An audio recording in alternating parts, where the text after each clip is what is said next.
Bonjour. Juste là. OK, juste pour clarifier, j'ai travaillé au réseau pendant 9 ans comme consultante en technologie d'aide à l'apprentissage et en inclusion. J'ai été directrice du réseau pendant 1 an. OK, et là, il a décidé qu'il avançait tout seul. J'y ai pas touché. Excusez.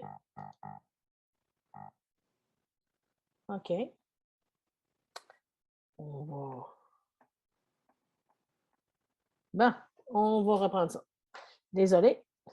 Il y a des ondes qui travaillent mystérieusement. Alors, aujourd'hui, on va se concentrer davantage sur le vocabulaire. Évidemment, les outils de technologie d'aide pour aider à développer euh, le, le vocabulaire parce que on doit bien comprendre ici que on parle du vocabulaire et on se dit, oui, on travaille en milieu minoritaire et donc le vocabulaire n'est pas toujours aussi acquis que parfois on s'y attendrait. Et il y a des façons de le travailler. Il y a plein de recherches qui nous montrent un petit peu comment aller le travailler de façon explicite parce qu'il faut vraiment le travailler de façon explicite. On ne peut pas prendre pour acquis qu'on va connaître le vocabulaire. Ici, je vais m'attarder sur des outils de technologie qui vont nous aider. J'aimerais peut-être juste faire un petit tour d'horizon s'il y a quelques personnes qui aimeraient nous dire où elles sont, dans quel conseil, à l'université, juste pour me donner un petit peu l'air d'aller sur qu'est-ce que je devrais présenter. Est-ce qu'il y en a qui peuvent prendre la parole puis se présenter? Oui, bonjour. Moi, c'est Karine Woloshin. Je travaille pour le Franco-Sud à Okotoks. OK. J'ai une classe de 2e, 3e année. Mais j'ai travaillé dans le passé dans plusieurs niveaux, là, mais je sais que développer le vocabulaire réceptif, puis c'est important dans les petits niveaux, donc ça m'intéresse beaucoup. Puis voilà, donc je suis en salle de classe à plein temps. Merci. Merci. Cam, est-ce qu'il y en a d'autres?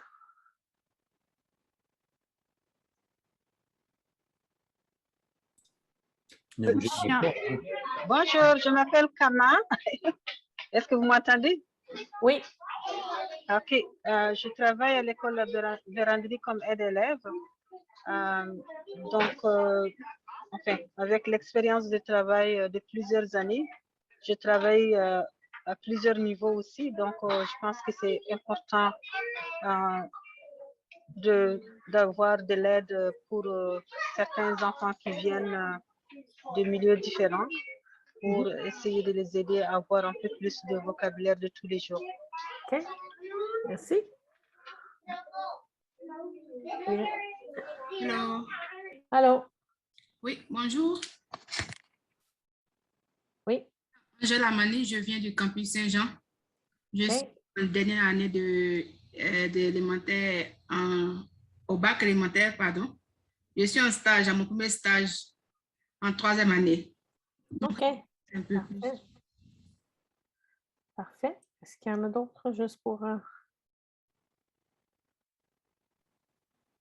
OK. Allô, Annie. C'est Isabelle. Je suis de l'école Beau Séjour. J'enseigne la 3-4. Allô, Isabelle. Ça fait un petit bout de temps là, que je fais de la francisation, mais des fois, on manque d'idées. Alors, c'est ça que je viens chercher.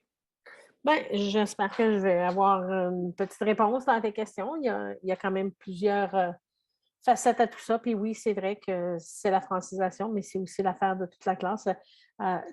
Vraiment, l'autre partie, les 2 autres ateliers portaient vraiment sur les élèves en difficulté, mais ici, on parle de difficulté au niveau vocabulaire, donc on va s'attarder là-dessus.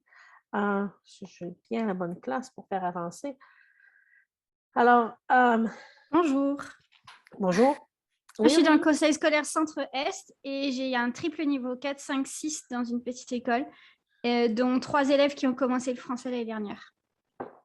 OK. Alors, c'est bien. C'est difficile et il y a beaucoup de vocabulaire à lancer. Oui, oui. Alors, ben, c'est un petit peu ce que j'entends, là. C'est ce qu'on entend souvent. Est-ce qu'il y avait d'autres personnes qui voulaient nous dire d'où ils étaient? Puis, Oui, oui, voilà. C'est Siham de l'école La Prairie Red Deer. Je suis OK. une monitrice de langue là-bas. Alors, aussi plus des idées, pourquoi pas. Mhm. Merci. Plus d'idées, c'est toujours bon. Ouais. Alors ici, je ne prétends pas connaître toutes les solutions. J'ai certaines choses qu'on utilise. Il y a des choses de technologie. Alors, comme mon atelier est basé sur la technologie, on va se rendre là-dessus. Mais le pourquoi de développer le vocabulaire, bon, on l'entend souvent. On entend, bon, mais le répertoire langagier est limité. Ils n'ont pas les termes précis. Hein. On va utiliser les choses, le mot, l'animal, au lieu de spécifier. Et les nouveaux textes sont difficiles à comprendre. Puis là, on parle de tous les niveaux, mais on parle, entre autres, on le voit à partir de la 3e année où on arrive au niveau des textes d'études sociales, de sciences, de mathématiques, les événements courants, les recherches qu'on fait à l'Internet. Tout ça fait que le texte est de plus en plus difficile, puis nos élèves vont se fier beaucoup sur l'image et peut-être de façon erronée. Alors, nous expliquer une image, mais c'est peut-être pas la bonne chose qu'il faut. Puis, ils n'ont pas plus le vocabulaire pour l'expliquer. Et les textes qu'ils écrivent ne reflètent pas non plus leur niveau de pensée. Ils voudraient m'expliquer des choses, mais ils n'ont pas le vocabulaire pour le faire. Alors, c'est un petit peu...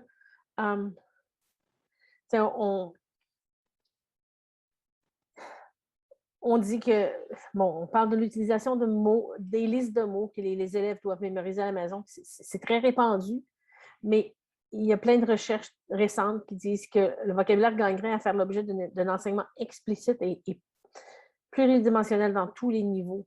En ayant plus de connaissances associées aux mots, l'élève va avoir plus de chances de se représenter les mots, de les garder en mémoire. Ça lui permettrait, évidemment, si on le fait bien, de l'appliquer tout de suite et de pouvoir les récupérer plus facilement dans la mémoire parce que je sais comment l'utiliser, je sais où il va et quoi faire. Alors, pour faciliter aussi les tâches de lecture et d'écriture. OK. Alors, comment aider? Il y a plein de choses qu'on peut faire. Et la chose qu'il faut comprendre, c'est qu'on développe chez nos élèves un langage pratico-pratique. Et très souvent, si on regarde cette pyramide, cet iceberg, c'est ce qui nous revient souvent lorsqu'on parle du langage. Ici, on parle de L1 et L2, on parle de 2 langues. Parce que la majorité de nos élèves, parce qu'on est en milieu minoritaire, parlent souvent une 2e langue à la maison, ou en fait, le français est peut-être la 2e langue parlée, dépendant de à qui on fait. Mais il y a toujours une référence à 2 langues. Donc, il y a des référents qui se font d'un à l'autre.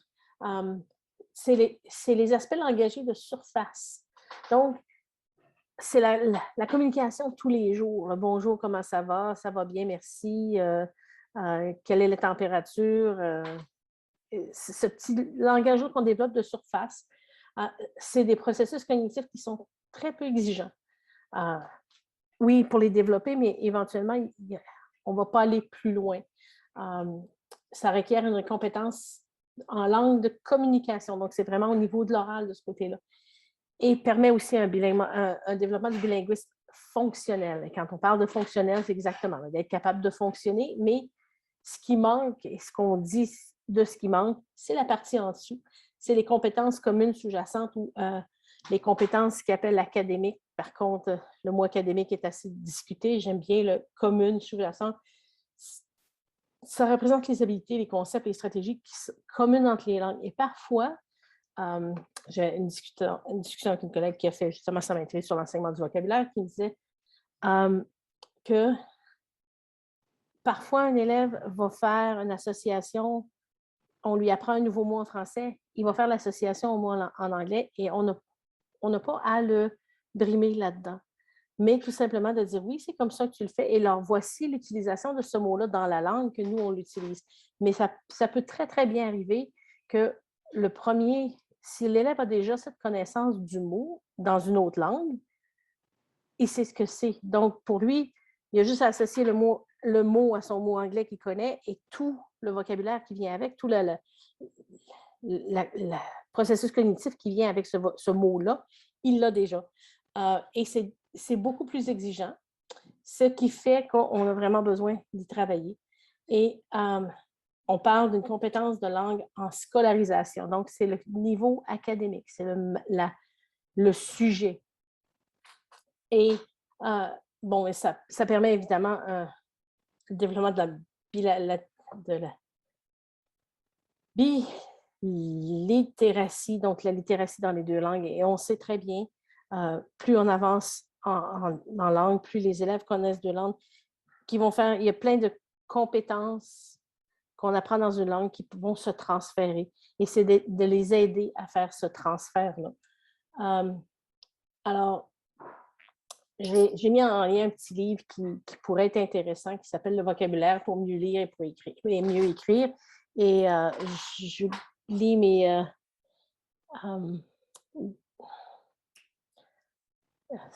qui me disait qu'il était un élève, là, qui était monitrice de langue. C'est 300 activités pour faire sur le sens, la forme et l'utilisation des mots. Parce que c'est la partie importante. C'est important de présenter le vocabulaire avec sa définition, la forme orale, la forme écrite, de voir les propriétés sémantiques du mot, de faire répéter les mots, ce qui veut dire, faire répéter les mots de ce qui veut dire, faire du travail en petits groupes, modeler. Alors, si on fait de l'enseignement explicite du vocabulaire, c'est de les refaire réutiliser. Et je sais que pour ceux qui sont enseignants, qui sont en salle de classe, le programme de mathématiques en était là, à travailler beaucoup le langage mathématique. Et je pense qu'en général, de ce que j'ai vu, on devient beaucoup plus familier à parler mathématiques en salle de classe. Les élèves vont utiliser un langage mathématique. Par contre, quand on arrive dans d'autres situations, dans d'autres sujets, dans d'autres thèmes, on n'a pas développé cette habilité-là de parler en équipe, expliquer ce qui arrive, puis utilise les mots qu'on vient d'apprendre. Alors ça, c'est la partie importante. Il faut présenter le vocabulaire en petits groupes, en situation de lecture, entre autres dans les textes d'études sociales, dans les textes de sciences, puis ensuite élargir l'utilisation du mot. Et aussi, on va parler dans certains endroits de parler d'exemples et de contre-exemples. Parce que si on ne le fait pas bien, parfois un mot, puis je vais aller à un exemple tout à l'heure, si on ne le fait pas très bien, l'élève peut se représenter le mot d'une façon erronée. Je vous montrerai un exemple. Puis, donc, c'est vraiment de le généraliser pour que ça devienne une partie de ce que l'élève fait. Alors, là, je cite ici, puis ça vient... j'ai choisi 5e année aléatoirement, mais dans le nouveau programme de français sur lequel on travaille au ministère, on a une section qui est liée au vocabulaire. Et si on la regarde comme il faut, on parle de choses qui font bien du sens. On ne peut pas apprendre les mots globalement, puis on ne peut pas penser qu'on va apprendre les mots de façon... ça va couler, puis par osmose. Il faut vraiment les mettre en contexte. Alors, on parle de catégoriser des mots selon les racines, les affixes, utiliser les racines, les préfixes, les suffixes fréquents pour déduire le sens de certains mots. Donc, quand on fait un mot, on va parler de la morphologie du mot. Est-ce qu'il y a un petit mot dans le grand mot? Est-ce qu'il y a un préfixe, un suffixe? On va utiliser des synonymes, des antonymes. Ça veut dire, ça ne veut pas dire. On va le définir. Alors ça, c'est juste la partie vocabulaire de 5e année. Et cette partie-là commence de la maternelle et va monter jusqu'au secondaire. J'ai sorti celui-là parce que je trouvais qu'il y avait des parties là. Il se construit. Dans cette partie de 5e année, on va arriver en 6e année et on va ajouter des choses à ça. Et et aussi nous permettre d'identifier et corriger les anglicismes lexicaux les plus courants à l'oral. Je suis fini, on le connaît. Alors, trouver des façons de travailler. Ça se fait par le jeu, ça se fait par l'activité. Et puis là, ça se peut que je parle vite, excusez-moi.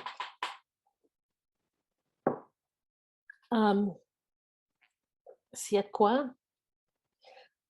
Alors, il y a vraiment les choses, puis je pense que de ce côté-là, je sais, on a critiquer un petit peu ce qui se passe au niveau du curriculum, mais la partie français ou la partie où on développe le vocabulaire, je pense qu'elle est vraiment importante puisqu'on le réalise qu'on a besoin de travailler le vocabulaire.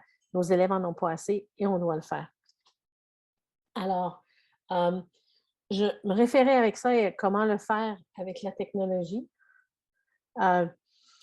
C'est ça, on travaille beaucoup le mot courant, puis on va aussi parler de travailler parfois en thème.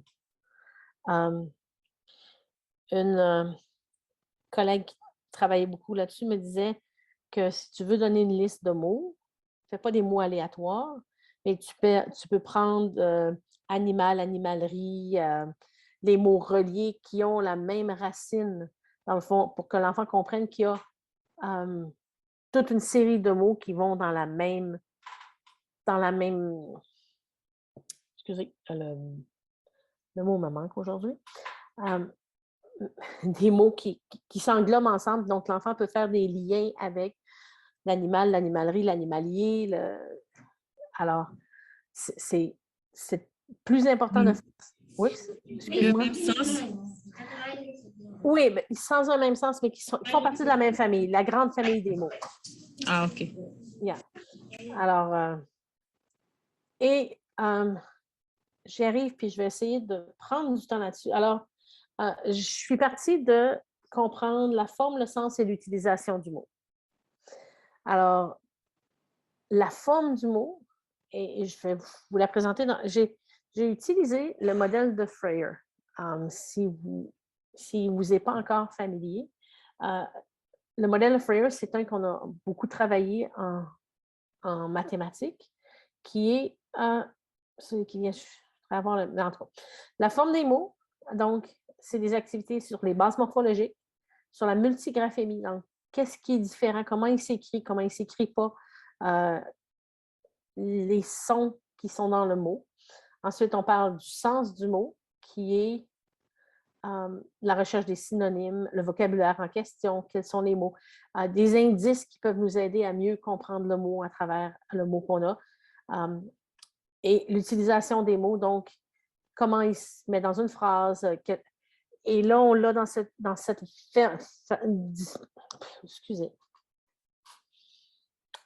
Cette fois, on a ce mot-là dans ce contexte-là, mais ce même mot peut être utilisé dans tel contexte et de le présenter. Ce n'est pas juste, on va le présenter dans le contexte où on est présentement, mais pour bien l'assimiler, pour bien rentrer en nous, c'est d'aller voir dans quels sont les domaines, quel autre domaine on peut appliquer ce vocabulaire-là. Alors, je vais l'utiliser et j'ai parlé ce sont des organisateurs graphiques qui nous permettraient de visualiser le vocabulaire en salle de classe et je vais y arriver. Entre autres, je vais retourner en arrière pour vous montrer un petit peu. Et là, laissez-moi jouer un petit peu avec mon écran parce que j'ai un petit peu trop d'écran. Eric vous en témoignera. J'ai besoin de vous présenter ceci qui est ici. Et alors, je me suis créé un organisateur graphique qui me parle du mot. Et si je le danse un petit peu. Alors, j'ai la forme, le sens, l'utilisation. Et une des choses importantes, c'est d'aller aussi utiliser le visuel. Et il n'y a rien de mal à utiliser le visuel pour se faire un référent. Parfois, nos élèves en difficulté vont être beaucoup plus aptes à mieux comprendre le vocabulaire s'il est attaché à une image. Alors, là, j'ai pris le mot, on a la forme, le sens, mais je me suis fait un gabarit. Et si je vais dans mes autres... OK, alors là, j'ai utilisé l'organisateur graphique qui s'appelle Mindomo. Mindomo, c'est tout simplement une carte mentale. On peut en créer. On n'a pas une version au niveau scolaire pour en créer plusieurs. Autrement, il faut l'acheter. Mais sur la diapo, et je vais juste me permettre de faire un petit clic entre les deux, il y a pour les écoles qui utilisent Google, la base Google, il y a MindMaster et MindDomo qui sont deux attachés avec Google, mais tous les autres, on peut facilement rentrer avec Google. Inspiration, bon, ben, j'en parle parce que j'en parle avec nostalgie, mettons. Il existait il y a plus longtemps. Il existe encore. Dans certains conseils, les enseignants y ont encore accès. À mon avis, il y avait beaucoup plus de fonctionnalités que certains des petits qui sont là, mais Poplet, c'en est un facile. Bubbleless, un autre. J'oublie celui-là, là, mais MindDomo, MindMaster, MindMap. Alors ici, c'est MindMap et Kaggle. Ce sont tous des choses, tout ce qu'on a à faire, c'est s'inscrire puis aller jouer avec un petit peu ce que fait. Alors, au lieu de présenter sur différents, je me suis permis de le présenter sur MindDomo. Alors, je me suis fait un gabarit. Alors, si j'ai un gabarit, je peux aller simplement ici me permettre de faire dupliquer la carte. Je l'ai déjà fait. Je l'ai fait juste pour le plaisir avec le mot aqueduc. Parce que j'étais sur un texte pour vous parler un petit peu de vocabulaire. On va le laisser se charger. Ça va ralentir un petit peu. OK. Alors, j'ai le mot, la forme, le sens, l'utilisation, l'image. Et mon image est sur l'autre, là, mais alors, qu'est-ce que c'est un aqueduc? Comment il se prononce? Il vient du latin, qui vient aqua, et eau, agua, qui veut dire eau, et du serré, qui veut dire conduire. Il n'y a aucune différente façon de l'écrire, c'est la seule façon. Alors, quel est le sens? C'est une série de tuyaux. Alors, je l'ai fait dans le sens... Donc, c'est un peu le même modèle que le modèle de Freire, mais au lieu de le faire sur la petite carte de papier sur laquelle on écrit, je l'ai fait visuel. Alors, conduit, et c'est important de savoir aussi qu'un aqueduc, ce n'est pas juste un cerveau qui conduit de l'eau, mais ça peut être un conduit dans le corps qui fait la communication entre certaines parties du corps. Donc, un canal qu'on a dans l'oreille. Il y a plein de petites façons. Alors, on va l'expliquer, qu'est-ce que c'est. L'utilisation. Alors, on peut utiliser aussi un synonyme comme canal, conduite ou dallot. Alors, ce sont des mots qui veulent dire la même chose. Puis là, je vais retourner en arrière parce que je viens de réaliser que j'ai collé l'image. J'ai collé l'image dans le mauvais... Bien, là, il va m'ouvrir l'image. Alors, si ça c'est un aqueduc, quand on parle de donner un sens puis d'avoir des exemples et un contre-exemple, je vais devoir démontrer que cette image-là, qui est un aqueduc, n'est pas un pont. Parce que pour certains élèves, ça démontre très bien ce que ça pourrait être un pont. Donc, un exemple, un contre-exemple, qu'est-ce que c'est, qu'est-ce que ce n'est pas? Ça, c'est mon aqueduc. Alors, comment je l'ai formé avec... comment je l'ai formé un petit peu avec MindMap, avec MindDomo? C'est ici. Alors, tu peux ajouter un sujet secondaire ou un nouveau sujet en dessous. Alors, si je suis sur mon image, j'ai ajouté un sujet secondaire, il va m'ajouter un sujet secondaire en bas. J'ai juste à écrire à l'intérieur et je peux enlever. Alors, il me donne la possibilité de l'enregistrer, de l'exporter seulement en image. Ça prend une version premium pour avoir plus. Il y a des thèmes, des outils que je peux aller chercher. Alors, une partie, et je peux le voir. Ça, c'est la partie c'est la partie d'inspiration que j'aime, c'est avoir la vue de liste. Je vais vous montrer ce que ça fait. Et ça le fait de cette façon-là. Et ce que des élèves avec qui j'ai travaillé me disaient, la carte mentale, moi, ça me dit absolument rien. Absolument rien, c'est mélangé, c'est tout partout. Et ceux qui étaient avec moi la semaine dernière, il y a 2 semaines, ont entendu que j'avais un élève qui ne comprenait absolument rien de ce que ça voulait dire, mais avait appris à prendre l'inspiration. Son enseignant d'études sociales faisait tout son cours d'études sociales avec des thèmes puis des sous-thèmes, puis ça, c'est rattaché. Alors, il y avait une carte mentale qui dessinait au tableau.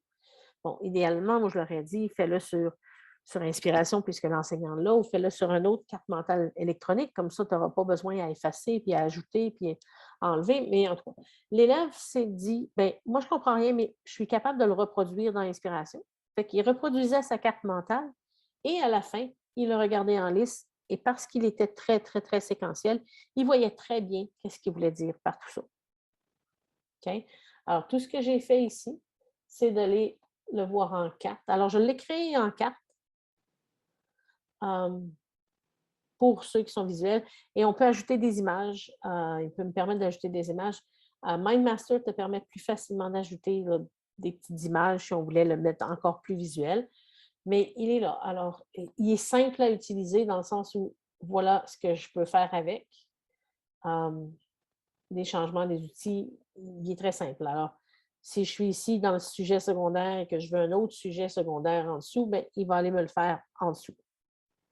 Okay? Très simple et c'est une belle façon en groupe de le faire. Et carrément, c'est comme ça que je le ferai. Je le commencerai en groupe. On va en faire plusieurs, puis éventuellement, mais voilà votre tâche là. Aujourd'hui. Voilà les mots qu'on a ressortis d'un texte, tout le monde ensemble. Et vous autres, là, 3-4, allez chercher ce mot-là, puis essayez de créer la forme, le sens, l'utilisation et l'image de ce mot-là. Alors, c'est le modèle de Freire sur lequel on revient. Question sur la carte mentale. Est-ce que je suis allée trop vite? Il y a des choses que vous voulez savoir.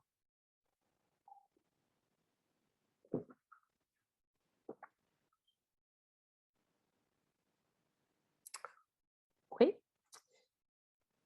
On y pense? Ah oui. Donc, ça, c'était l'exploration du mot par la carte mentale. Alors, le suivant, c'est le gabarit du modèle de Freire. Vous pouvez en faire une carte, vous pouvez le montrer. Alors, la définition du mot, les caractéristiques du mot. Alors, comment ça se fait? Les exemples, l'impression. Bon, alors, son mot, c'était impressionnisme. L'impressionnisme est un mouvement. C'est caractérisé par le désir des artistes. Un contre-exemple, ce n'est pas les œuvres de Picasso, de Léonard de Vinci. Alors, si on veut faire des contre-exemples, il n'y a pas de visuel et parfois dans le gabarit de Freire, on va mettre une image parce que ça va nous aider. Alors, moi, j'ai cherché en ligne et partout, il y a, partout, on va trouver le gabarit du modèle de Freire. Puis je vais sauver le gabarit dans le Moodle. Et Eric, peut-être qu'à la fin, tu voudrais montrer où est le Moodle, où seront les... Parfait. Alors, c'est donc... Celui-là peut se faire papier, peut se faire électronique. Je peux me permettre d'écrire dedans si je veux, le faire électronique. Et c'est certain que de créer, puis ça, c'est l'attente qu'on a, puis la discussion que j'ai eue avec des collègues à qui j'ai posé des questions là-dessus, de se faire un petit dictionnaire à lequel on ne se référera pas n'est pas la meilleure chose à faire. Alors, quand on parlait de francisation, d'avoir un petit dictionnaire qui suit, voilà tes nouveaux mots, si je crée un dictionnaire en classe, je suis en deuxième année, puis on apprend du nouveau vocabulaire par thème, j'ai mon vocabulaire de thème qui est là, qui est tout rattaché à la même famille ou au même thème. Ben là, c'est un dictionnaire que tout le monde a. Quel modèle je lui donne? On le dit, il faut vraiment pouvoir l'utiliser à plusieurs formes. C'est de le faire, d'utiliser le jeu, de travailler. Alors, je vais y arriver, mais juste un petit peu derrière. OK. Je reviens, je ne vais juste pas oublier certaines choses. Alors, ça, c'est donc, on a vu la façon de le faire avec une carte mentale et quand j'ai sur la diapo, il y a plusieurs. S'il y en a que vous voulez que je vous montre de quoi ils ont l'air, je peux le faire. J'ai utilisé Mindomo, mais ils sont pas mal tous dans la même ligne d'idées. Pour ceux qui se disent où est-ce que je le trouve, je vais juste aller ici dans mon Google. J'ai toujours ces 9 petits points à côté. Et si je me permets de cliquer dessus, excusez-moi. un petit peu long. Ah, OK. Alors, je descends. Bon. Clique encore, madame. Ah. Bien. Si vous Oui. retournez. Oui, Eric? As-tu un problème? Non, mais je clique, puis il veut juste pas ouvrir, là. Il l'a fait tantôt, puis il a comme arrêté. Mais c'est correct. OK. Ah, ici. Alors, sur ces... la souris est trop sensible. Alors, sur ces applications, si on descend un petit peu plus bas et on roule, surtout ceux qui sont dans les conseils scolaires qui ont déjà quelques... Est-ce que je l'ai passé? Non. Alors, non. Ah non, excusez. C'est pour ça qu'on ne les voit pas. Je vais me permettre d'aller ici. Fermer le pont.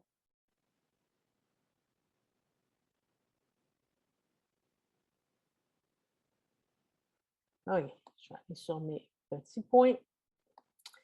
Et là, c'est parce que j'ai un compte avec le conseil scolaire et un compte personnel. Et sur mon compte personnel, je n'ai pas toutes les choses qui viennent avec Google Education. Mais si je descends, vous allez voir apparaître le MindMaster que je vous ai montré tout à l'heure et MindDomo qui est là. Ce sont deux qu'on peut utiliser pour faire des cartes mentales. Et comme je vous montrais sur l'autre diapo, que j'y vais y revenir. OK. Alors, je vais juste retourner pour qu'on voit encore comment il y en a des modèles à ne plus finir. OK. Alors, je vous ai montré MindDomo, MindMaster. Il y a Bubbleless, il y a MindMup, Inspiration, Poplet et Kaggle.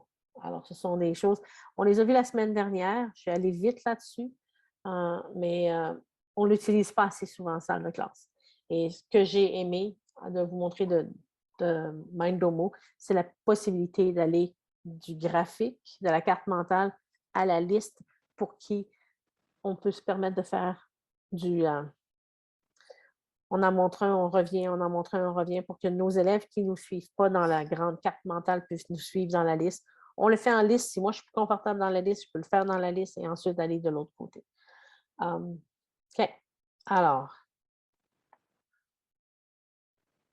maintenant. OK. Alors, le modèle de Freire.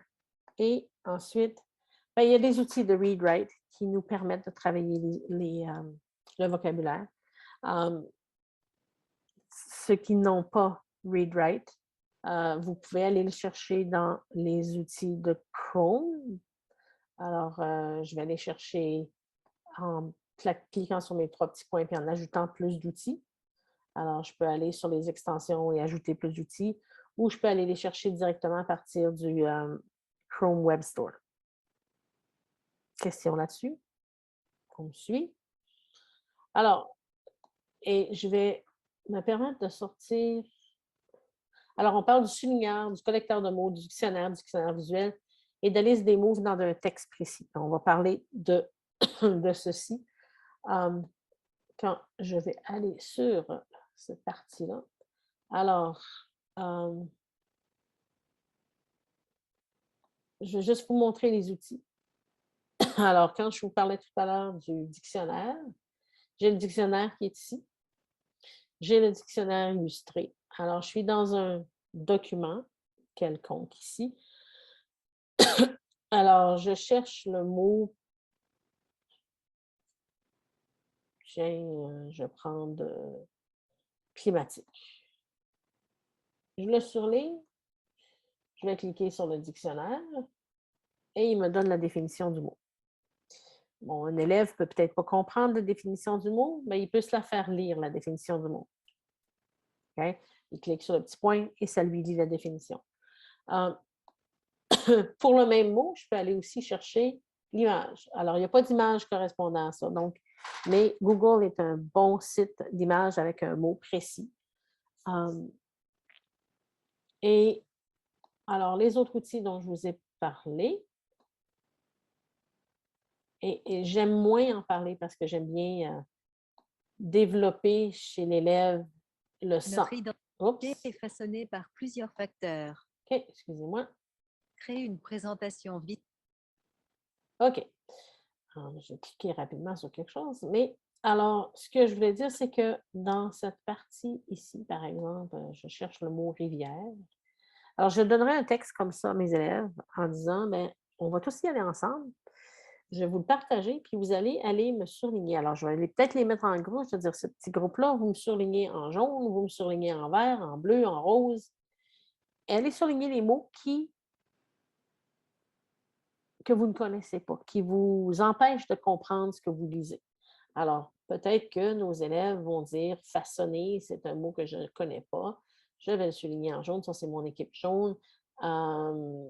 Facteur, c'est drôle, j'ai entendu parler de ça en maths, puis j'ai vu un livre qui parlait de facteur.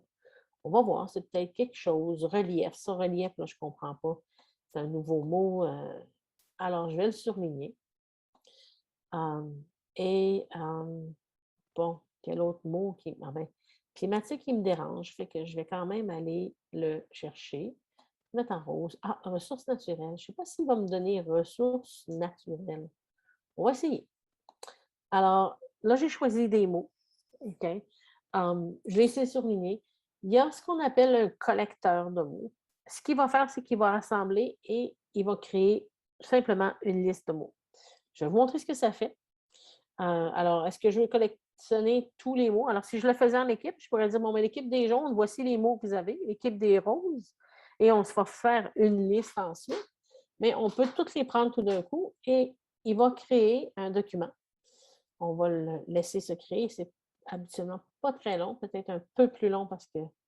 Alors là, il m'a donné tous les mots, juste les mots. Il m'a dit d'où je les ai trouvés. C'est juste ce qu'il va faire, le collecteur. Moi, par contre, lorsqu'on parle de vocabulaire, celui que j'aime, c'est celui d'ici, qui va nous créer une belle liste de vocabulaire. Et à partir d'un Google Doc, il va très bien. Je vais le faire, il est en train de le faire et il va nous apparaître. Donnez-lui un petit peu de temps.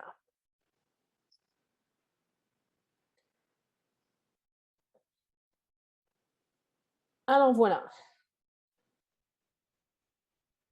Il nous a donné le mot, le sens du mot, un symbole, puis nous, on peut aussi aller écrire à côté. Alors, il n'a pas été capable de trouver un symbole pour le relief. Puis moi, en regardant facteur, je ne suis pas sûre que c'est vraiment le mot facteur que je voulais chercher. Alors là, parce que j'ai fait ça, je peux aussi aller l'ajouter. Je peux faire des remarques, mais j'ai créé une liste de vocabulaire qu'on peut travailler ensemble. Alors, voilà, la classe a trouvé que ces mots-là étaient là. Alors, on peut passer à travers la liste ensemble. Voilà les mots qui sont difficiles ou on divise encore en classe. OK, bien, vous allez me faire un jeu, vous allez me trouver comment écrire. Donnez-moi des phrases qui utilisent le mot. L'autre que j'ai tout simplement, il y a plein de dictionnaires en ligne, mais à l'intérieur de ceci, ça nous permet de le faire. Bon, je disais tout à l'heure, ressources naturelles. J'ai un dictionnaire aussi, j'ai une extension que j'ai installée qui s'appelle Google Dictionary. Et si je clique dessus, il devrait, en théorie, puis on sait que la technologie, c'est pas toujours ça, mais il va tourner un petit peu. Monsieur Eric, ça tourne. J'ai arrêté de tourner. J'ai choisi un mot.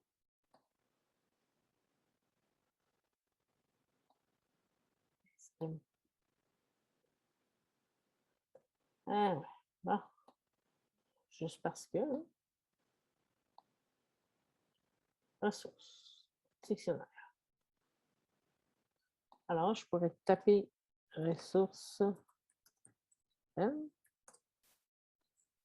Et il va me donner la définition.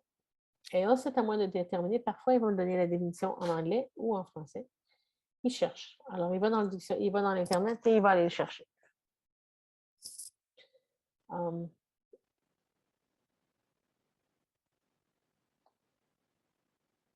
OK. Alors là, il l'a traduit. Ce n'est pas toujours ce que je veux. J'ai aussi un traducteur qui est ici. Alors, si j'ai un mot comme façonner, j'aime pas toujours l'utiliser, mais il est là.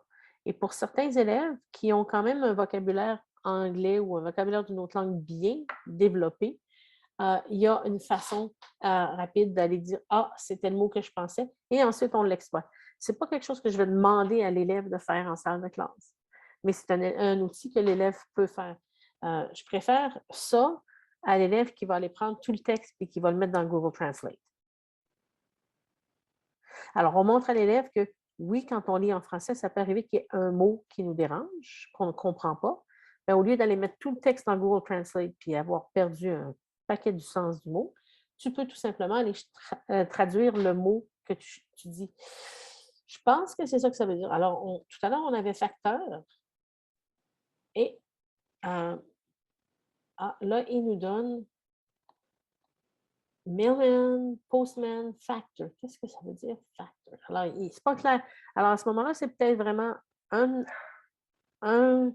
mot que moi, je ressortirais en tant qu'enseignant en disant, bon, mais celui-là, là, il vous a donné telle chose de définition, mais ce mot-là a plusieurs utilités, plusieurs sens.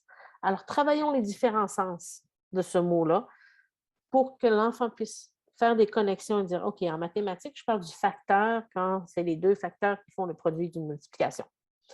Okay, j'ai le facteur qui va aller donner des lettres. OK, mais quels sont les autres mots facteurs? Qu'est-ce que c'est un autre facteur? Parce qu'il n'est pas ressorti. Alors, on sait, la technologie, ce n'est pas toujours à la fine pointe. Puis, évidemment, ça vient de Google.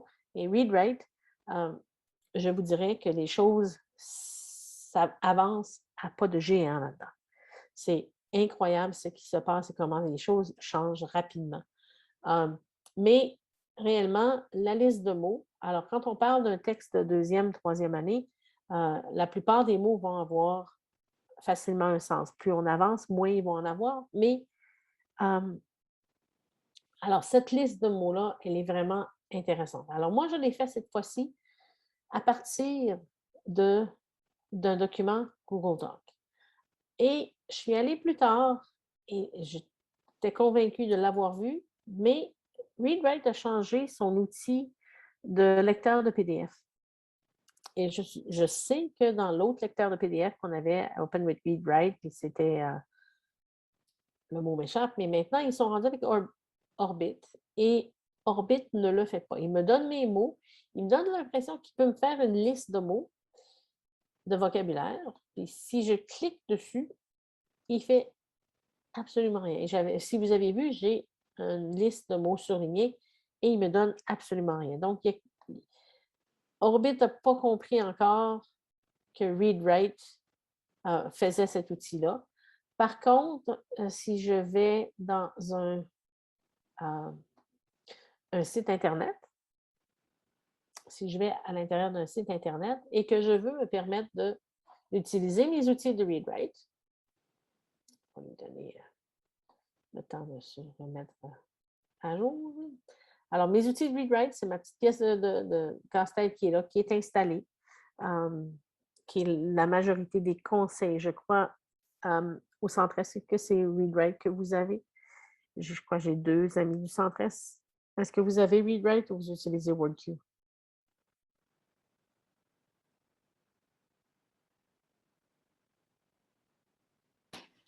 Honnêtement, je ne suis même pas certaine. OK.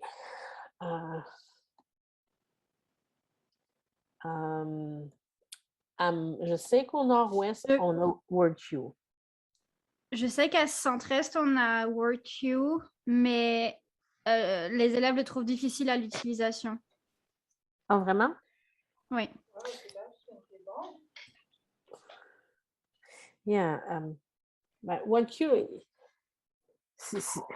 il peut être facile si on le planifie comme il faut, mais WordQ ne va pas nous aider vraiment au niveau de sortir le vocabulaire comme celui-là fait. WordQ est bon en lecture et en écriture, mais au niveau du vocabulaire, c'est vraiment... suivant.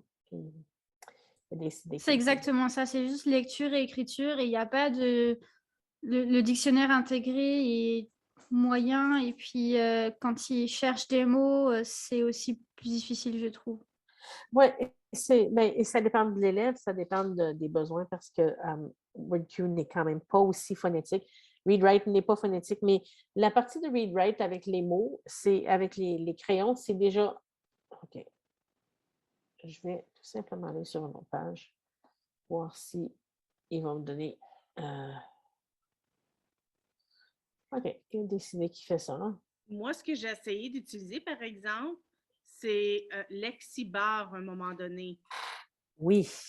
Puis ça, c'est une merveille, mais ça coûte cher la licence, là. Yeah. Puis quand c'est venu en ligne, je l'ai utilisé parce qu'il y avait un accès gratuit. Oui. Puis c'est vraiment une mine d'or, ça. Ah, Lexibar, c'est certain que c'est la Cadillac. C'est carrément la Cadillac au niveau de tout, puis il y a un vocabulaire et tout. Mais Lexibar, exactement. Et comme je disais à la dernière session sur Lexibar, pour pouvoir que ton conseil scolaire approuve de t'acheter Lexibar, il va falloir que tu crées une habitude chez l'élève à utiliser l'outil qui existe déjà, que le conseil a acheté, et que tu sois capable de prouver que cet outil-là, bien que l'élève l'utilise tout le temps, ne répond pas à tous ses besoins. Un élève qui écrit beaucoup au son, WordQ ou ReadWrite va aider jusqu'à une limite. Alors, c'est de le travailler jusqu'à temps que l'élève en devienne frustré. J'utilise WordQ, mais ça me frustre là, parce que je n'ai pas ce que je veux. La pensée est là, mais je ne l'ai pas ce que je veux. Alors, c'est vraiment important de développer cette habitude d'utiliser l'outil qui est là. Même si, et s'il en est au point où il est frustré, ça veut dire que c'est le temps de dire, ben là, je vais parler au centre-est, on va parler à José, on va parler à Troy, puis on va aller voir qu'est-ce qu'on peut faire. Je parle à ma direction en premier, on va parler à José ensuite. Est-ce qu'on peut se permettre d'installer ReadWrite, pas ReadWrite, mais Lexibar sur un ordi? Je crois qu'ils ont sorti une version Lexibar qui fonctionne sur le Mac. Au début, il ne fonctionnait pas du tout sur le Mac, mais il ne fonctionne pas sur les Chromebooks. C'est un logiciel qu'on doit télécharger sur un ordinateur qui nous permet d'installer un ordinateur, installer un logiciel. Alors, je crois que mon texte est arrivé. Alors ici, mes outils de ReadWrite vont me permettre, s'ils décident de m'aider, on dirait que j'ai un petit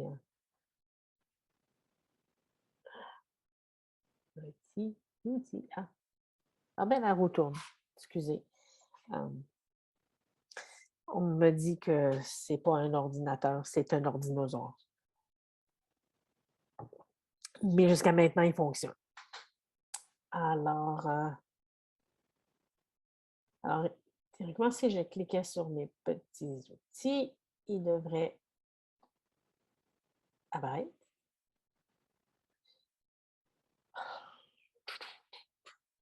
Excusez, ce n'était pas une intention.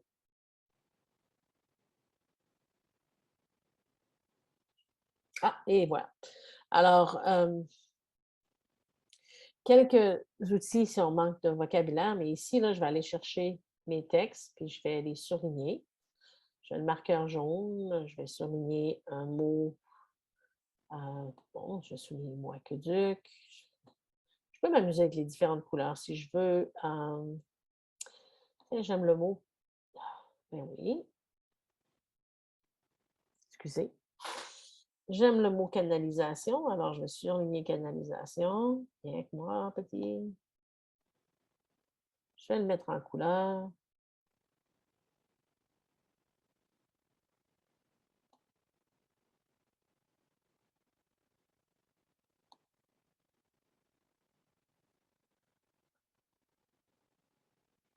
Et là, il me permet de faire la liste de vocabulaire à partir d'un site web, à partir d'une recherche. Pour l'instant, j'ai essayé le nouveau lecteur de PDF dans ReadWrite ne veut pas nous permettre de faire la liste. Et voilà, il est en train de me faire la liste. de vocabulaire qui nous permet encore d'aller remettre plus d'emphase sur le mot, travailler par le jeu, travailler par des pièces de théâtre. C'est quelque chose vite, là. Quelqu'un pourrait me faire une idée vite de qu'est-ce que le mot aqueduc, c'est. Est-ce qu'on... Alors, parlez-moi d'une phrase. Faites-moi une phrase qui est utilisée, le mot signifie. Alors là, c'est les 3 mots que j'ai soulignés tout à l'heure. Et voilà, ils sont là.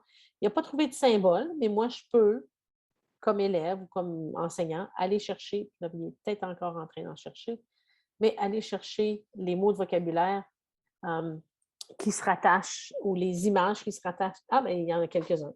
Alors, voyez-vous, à chaque fois qu'on parle d'aqueduc, ce qui est intéressant, c'est que quand on parle d'aqueduc, on parle de l'aqueduc, on se réfère aux Romains. Par contre, moi, quand je parle d'aqueduc, moi, je pense surtout aux tuyaux qui sont en dessous du chemin dans ma rue, qui viennent jusqu'à ma maison. Ça, c'est le système d'aqueduc, pour moi. Mais quand on parle d'aqueduc, on parle surtout, c'est l'image qu'on donne. Donc, pour moi, quand j'ai vu ça, je dis « Ah, OK. » Alors, pourquoi je disais de ne pas de vraiment dire « Oui, c'est un aqueduc parce que l'eau circule sur le dessus, mais ce n'est pas un pont, c'est de l'eau qui circule, pas des voitures. Un pont sert à des voitures. » Alors, pour ne pas imaginer qu'un élève pourrait nous dire plus tard, alors, mon père conduisait la voiture et nous avons traversé l'aqueduc, qui est tout à fait erroné, mais si on l'arrête sur l'image puis qu'on arrête juste là, l'enfant va penser que c'est un pont, parce que ça ressemble à un pont. Sur ça, je retourne ici. Alors, parce que